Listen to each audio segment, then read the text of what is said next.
Баршаңызға сәлем бердім. Менімен бірге болыңыздар. Видеомды соңына дейін тамашалап, балаларға арналған ледяной чупа-чупстың орнына өте пайдалы ледяной фруктовый леденец жасаймыз.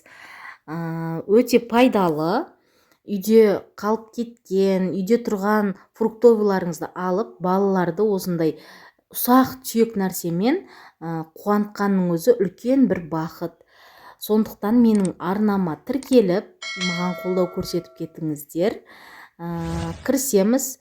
Осындай қалған үйдегі фруктылардың бәрін алдындағыны жақсылап жуып алып, осындай палочкаге бәрін рет-ретімен бөлсеңіздер де болады.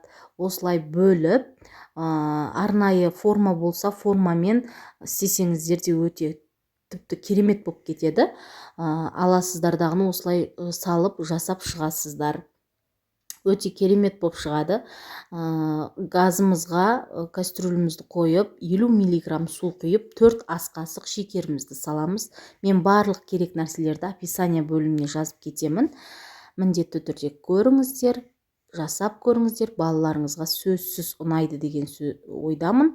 Осындай пенка шыққанша қайнатып, баяу отта салқын сиробымыз салқын болған кезде бөлек ыдысқа құйып аламыз.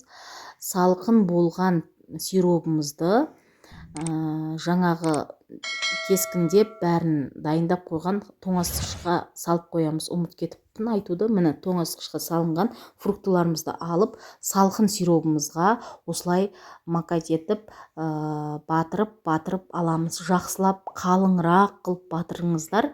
Бір қайталаңыздар, бір 2-3 минуттан кейін тағы бір қайталап үстінен жағып шығыңыздар. Жаңағы сиропты осылай макать етіп, сосын дайын болған осындай ледяной фруктовыйларымызды алып, палочкамен тоңазытқышқа жарты сағатқа, 20 минутқа салып қойыңыздар.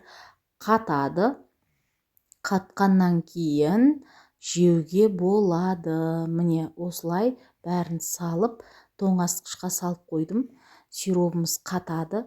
Міне қараңыздар, керемет болып шығады. Балалар мәз-мейрам болып қалады. Қазір біреуін сіздерге жеп көрсетемін. Ауызға салып, дәмі сондай ерекше болып шығады. Чупа-чупске қарағанда өте пайдалы деп ойлаймын. Міне тістегенде ғырт етіп, сондай бір керемет сезімде болады. Жасап көріңіздер міндетті түрде. Видеомды соңына дейін қарағандарыңызға рахмет.